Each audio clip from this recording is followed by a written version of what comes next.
I am Frank Carstairs, 47, divorced, with no kids, and I work for a major electronics supplier to the Defense Department. Because of my past job-related travel, my marriage was not the greatest, but it took a slip of my wife's tongue to show her cheating and end our marriage.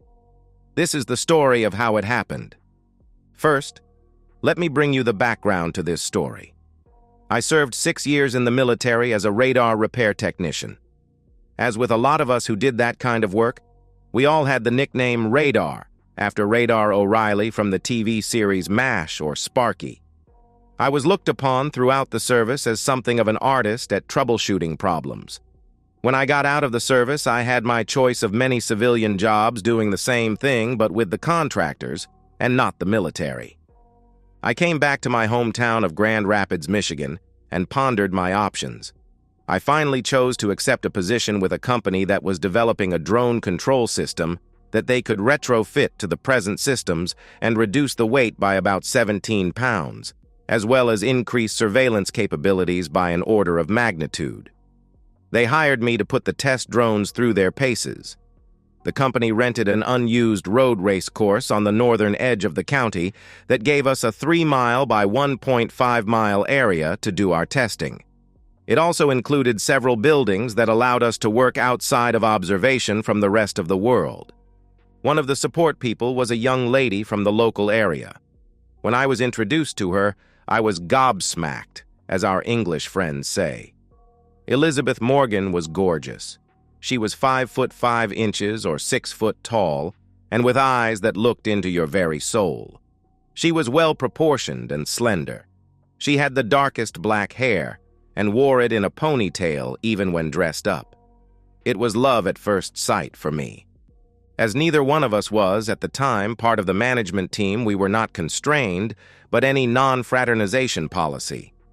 When I asked Liz for a date, she said she was going out regularly with a man from the neighborhood where she lived. She said at that time that things seemed to be slowing down, so she would let me know if they broke up. Our testing showed that our package delivered everything that it was designed to do. We lobbied through a local member of Congress to get some decommissioned Predator and other military drones to enable us to design interfaces for our controls. I was then hired as a permanent full-time employee. I requested that Liz be part of my support staff and refused to sign the non-frat unless she was exempted. The argument that I made was that I had already approached her for a date, and as such it was a pre-existing relationship. Surprisingly, the company and HR agreed. After our successful conversions, I was tasked with flying out to White Sands Missile Base in New Mexico to give a demonstration to a joint military group. There were officers and support staff present from the Army, Navy, Marines, and also the Coast Guard. Liz had made the trip and had by this time accepted a few dates from me. We found that we both liked dancing, live theater, and camping. Up to this point, there had been no sexual activity between us. The tests went well, but the military indicated that they were not interested, and we thought that we had failed. On the trip back to Grand Rapids, I was very depressed, and Liz tried to cheer me up. We talked for almost the entire 5-hour flight. When we landed, Liz asked me if I wanted to be her exclusive. I almost did a double take at that, as she had not given me any indication that she wanted anything but a few casual dates. Hell, even our camping trips had been with groups and we used separate tents. I said I would be ecstatic to be her exclusive, and I wanted her as mine as well. I cautioned her that because of the current project and its apparent lack of success, that I might not be employed at the company after this project was over. She did not seem to care. We dated seriously from that point. I was pleased when the company offered me a long-term contract as their chief test supervisor, and because of that, and our continuing to the relationship, I asked Liz to marry me and she accepted. We got married in the small church that I belonged to, and had as our witnesses her family, my remaining family. My parents and an older brother were dead, and friends and co-workers. For our honeymoon, we took a 2-week camping trip along the Appalachian Trail. It was a glorious trip, and we both came back to GR tired, dirty, and incredibly happy. Work disturbed the mood somewhat when we returned the following Monday. Liz was being transferred to a different department because my staff was being reduced to just me and the secretarial pool. The reason for this shift in personnel was that the drone control project was to be shelved until we received some response from the military. I was then tasked with helping develop a very small drone capable of being controlled by satellite. The design goals were a drone as small as a robin, but with video capabilities. The problems that these parameters created caused me to work some long hours, and Liz was not happy. As with all marriages, our intimate life started out hot and heavy, tapered off to 3 or 4 times a week for the next few years. Neither of us was too upset with this, as we seemed to remain satisfied with our lives. About a year after our trip to New Mexico, the company was granted a contract with the Coast Guard to retrofit 24 Predator drones for naval rescue operations and drug surveillance and interdiction. The company was also awarded a contract with the Border Patrol for similar but land-based operations. I was given the additional duties of supervising this program. Needless to say, I was getting stretched very thin at work. About 2 years after we got married, Liz left the company for a job with a local company as a personal assistant to one of their vice presidents. She said she needed the move to broaden her horizons. I took an instant dislike to her boss, Ralph Symes, but could not explain to Liz why I felt that way. At home, the stress from my job and the long hours was causing a lot of friction. Liz wanted me to be excited about her new job, and also for me to slow down so I didn't burn out. I was constantly tired and short-tempered, and because of my snapping at Liz a couple of times for very minor things, I was sleeping in the second bedroom. I finally talked to my boss at work and was given sufficient staff to lighten my load and cut back to minimal overtime. Things improved at home, and I thought we were a happy couple again. Liz took the news of my improved job conditions as another reason for me to become happier at home. It worked, as I apologized and did everything I could to make up for my inappropriate anger. Things got back to a 1-bedroom and happy, intimate life family for the next 3 or 4 years.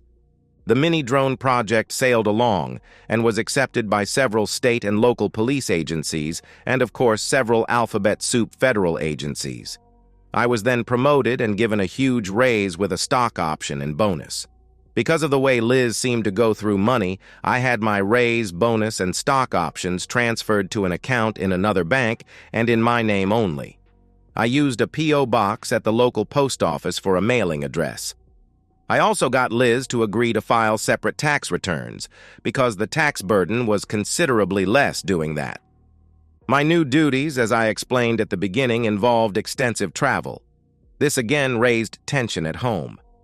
Liz was not happy when I had to miss several of her employer's company functions because of my need to be out of town. The frosty atmosphere continued for a little over a year when my boss finally told me that I needed to take a month off to recharge and decompress. The timing was perfect. Liz had a vacation week coming, and as it was coinciding with our wedding anniversary, she agreed to take a 3-day camping trip into the Great North Woods of Michigan's Upper Peninsula. I spent the week before we left noticing several things that I had been overlooking. Liz was dressing more provocatively for work. Ralph was calling her at home in the evening, and Liz would go into the spare bedroom and close the door to talk to him. And our intimacy was now very sporadic, and then it was without any of Liz's former passion. I mentioned these things to Liz, and she went nuts, and I spent the last few days before our trip on the rollout in the spare bedroom. Because of this, I decided to give Liz a nasty surprise when we got to the campsite. I took out the big tent and a double sleeping bag out of the packed stuff and replaced them with 2 one-man survival tents and 2 single sleeping bags. Liz was none the wiser. The weekend came and we left Grand Rapids for the up to 6.5 hours drive around noon. We crossed the Straits on the Mighty Mac at around 3:45 p.m. We still had 1 to 2.5 hours to get to the campsite, so we decided to get a room in St. Ignace. As we did not have prior reservations, the only room available was with 2 queen beds. Liz was pissed when I took one of the beds after she had turned down the other. Dinner was a frosty occasion at a local restaurant. We went back to the motel, and I showered and went to bed. Liz was still fuming and wanted to pick a fight. I was finally fed up with her attitude and lit into her. I managed to let her know that I wasn't going to put up with the crap she had been dishing on me, and until she changed, I would sleep in a separate bed. Liz asked how that was going to work at the campsite. I just said, "Already taken care of." She glared at me and turned out the lights. I heard some soft crying, but I was angry and disappointed to the point I did not feel the need to comfort her. In the morning, we had a very silent 2-hour drive to the campsite. When we got there, I handed Liz her tent and sleeping bag, and she went ballistic on me. She screamed, "What gives you the right to treat me like this?" I snapped back. "The same right that gives you the right to deny me the marriage bed. Did you bother to think about that? Can you answer that?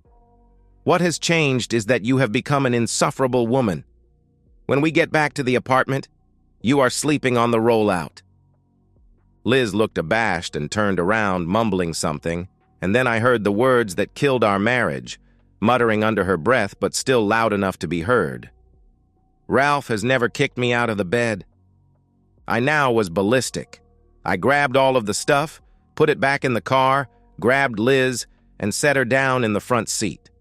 Climbed in and started driving. Liz had a shocked look on her face and asked, "Where are we going?" I screamed, "As soon as we get a reliable signal, you are going to call Ralphie Boy and have him meet us in Cadillac. Then you are going with him. You are no longer allowed in the apartment I pay for. I will see a divorce lawyer on Monday and you can come and get your stuff any day next week. I heard that Ralphie Boy likes you in his bed." "Oh no," she cried. "I'm sorry, you weren't supposed to hear that." "Well, I did. And you obviously have experience with Ralphie Boy not kicking you out of bed, except maybe to do you on the floor. Think about what you have destroyed. I have never cheated on you. I have been propositioned, plied with booze, and outright invited to have intimacy with women while I have been on the road. Unlike you, I take my vow of forsaking all others seriously." "Do you have any other stupid remarks to make? Did Ralphie Boy always use a condom, or do I need to get checked for STDs? Did you ever give me sloppy seconds? How long has this affair been going on? What about all of your other affairs that I don't know about? Are you going to answer any of those questions?" With each shouted question, Liz seemed to shrink smaller and further into the passenger seat. She was silently sobbing and looking out of the window. She finally took a big sigh and said, "I'm sorry. I didn't mean for it to happen. It's all my fault." She took a big breath of air and continued.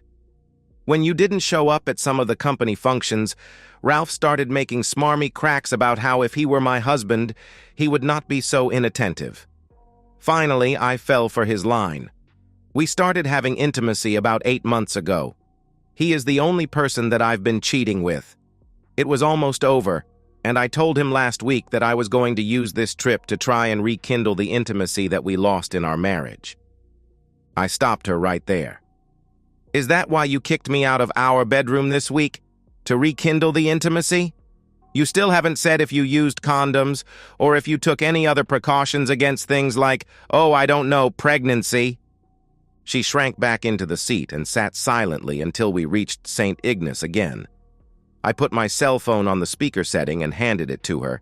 Then I told her, "Call Ralphie Boy and let him know we are coming, and if he doesn't come and get you, I will drive to his house and drop you off there. I am sure his wife will love that. You might also tell him that he needs to watch his back, because while I will not harm him, I'm sure others in his company might when they find out what you two have done. I am pretty sure that you are not Ralphie Boy's only cheating woman, and he will wonder how many of the ladies in the office are finding irate husbands will want a piece of him." She called the number, and a lady, Ralph's wife, answered. Before Liz could say anything, I said, "This is Frank Carstairs, and I need to talk to your husband about his affair with my wife. If he won't come to the phone, I will see him in a few hours when I drop his cheating woman off at your front door." I heard a sob and a woman's scream. "Ralph, get your sorry back down here and talk to this person on the phone. I'll start packing your stuff." Ralph came on, and I signaled Liz to start talking. She sort of hemmed and hawed and finally said, Frank has found out about us and he insists that come to Cadillac and pick me up, or else he will drop me off at your front door. Good old Ralph replied, "No way in hell am I coming to get you. If you show up at—" I jumped in at this point. "Yes, Ralphie boy, you will come and get her, or I will go and sit on the threshold of the personnel office door with a notice of an inappropriate sexual liaison between a supervisor and a subordinate. We are almost to the straights now, so you better get your back in gear." He started to bluster. "You can't prove anything." I said, "Maybe not, but the lawsuit and a sexual harassment complaint from a spouse will not going to be ignored. See us at the Meyer parking lot on Boone Ard in about 2 hours. Remember, if you are not there, your wife will get to meet my wife and her tale of woe. Your choice." He then started screaming, "You cheating woman! Liz, you have cost me my marriage." I interrupted again. "It takes two to cheat. I'll bet that if I file the lawsuit and subpoena your personnel records, I will find other complaints of sexual impropriety." I could almost hear his shoulders fall. "All right, I'll be there." As we were getting closer to Cadillac, Liz started pleading to let her stay in the apartment. She cried that she would do anything to stay with me. This really annoyed me. I just let her have it. "You cheating woman, you don't care about me, or you would have been more supportive, more loving, and much more understanding. I did nothing to push you into an affair. I was working hard because I wanted you to have everything. I did not want to work those hours, but the job required it. I would not and will not find a job that will pay as well or have as much chance to improve my position as in this company. If our marriage was so important to you, how do you justify what you have done to destroy it? Does forsaking all others ring a bell in your addled mind? What you have done has destroyed us. It has destroyed all that was good with us. It has destroyed, in all likelihood, your lover's marriage and home life. Is any of this getting through?" Liz was crying now. I just shut up for the rest of the drive to Cadillac. When we got there, I wondered if Ralph was the violent type, or if my actions had pushed him over the edge. He was sitting in his car looking like someone had kicked his dog. I felt no sympathy. Liz spent a few seconds pleading her case. I made her give me her engagement and wedding rings. She started wailing, but I felt nothing but sorrow as I forced her out of the car. When the door closed, I started the drive of 110 miles back to Grand Rapids. I thought that my life might just as well be over. I was not paying a lot of attention to my driving when Ralph came flying past me, and he must have realized, or Liz told him, that it was me he just passed. I saw him exit at 17 Mile Yard. After I passed that exit, I again was only half paying attention when my car was hit in the rear by another. I lost control, and from the police reports, my car rolled over 4 times before coming to rest in the median on its wheels. I was not conscious and was airlifted to the local trauma center emergency room. It turned out I only suffered a severe concussion and rub burns from my seatbelt and the airbags. The police didn't even try to talk to me that night. And when they asked about the accident the next day, they acted like they already knew who had done what and what had caused the accident. It turned out that they did. Liz ratted out Ralphie boy. When he got off at 17 Mile Yard, it was only to let me pass again. He then sped up to catch me and ram my car. Unfortunately for Ralph, something fell off my car and jammed his steering so he could not get away. The police arrested him and he was charged with reckless driving, speeding, reckless endangerment, and attempting to flee a personal injury accident. His wife refused to bail him out, and Liz had no money for a cab, so a nice cop drove her over to our apartment. I spent 2 more days in the hospital. When I was discharged, no one was there to pick me up. I finally called a taxi and went to the apartment. What I found there was not a complete surprise. Everything that Liz had had in the apartment was gone. Her cell phone and her apartment and car keys were on the kitchen table. There was also a note. The note said, "Frank, I know it doesn't seem like it, but I am ashamed of what I have done to you and to our marriage. I am sorry for the hurt that my actions have caused you. I wish I could say that we can fix this, but knowing you, I do not think it will happen. I am going to stay with my parents, If you decide to go for a divorce, I will be there for a few days. If divorce is what you want, I won't fight it. All that I want if we divorce is what I have already taken from the apartment. I still love you, and while I cannot believe you still have any good feelings for me, I hope you do. Elizabeth. I contacted a friend of a friend who was an attorney. I had Liz served and sued their company for non-enforcement of their anti-fraternization policy. I also had Ralphie Boy served with a co-respondent and a personal lawsuit. The divorce went through without any hiccups. Ralph pled guilty and got a sentence of 5 years with 3 years suspended if he successfully completed anger management and a sexual harassment course of treatment. Part of the sentence was also 10 years of probation. Liz and Ralph were both fired. The company threw a lot of money at me to make the lawsuit go away, and I got another promotion at work. I no longer had a lot of travel, and the only time I left the office was for local tests, new hire training, or military demonstrations. Ralph was also sued for divorce, and before he could start his jail term, someone else's spouse decided to teach him not to after married ladies. He spent more than 6 weeks in the hospital and rehab. Liz still lives in town and found a job with an all-female company. I occasionally see her at the mall or in the grocery store. I don't initiate any conversation, and other than a sad little smile, she does not acknowledge my presence. Tomorrow is another day. And so, we've reached the end of today's story. Was it what you expected, or did it take a twist you didn't see coming? I'm curious to hear your thoughts. Share them in the comments below, and let's get a conversation going. If this story kept you hooked, make sure to hit that like button. And if you're new here or just haven't subscribed yet, now's the perfect time to join our community. I bring you fresh, captivating stories every day, so click that subscribe button and turn on notifications so you never miss out. Thanks for watching, and I'll see you in the next one.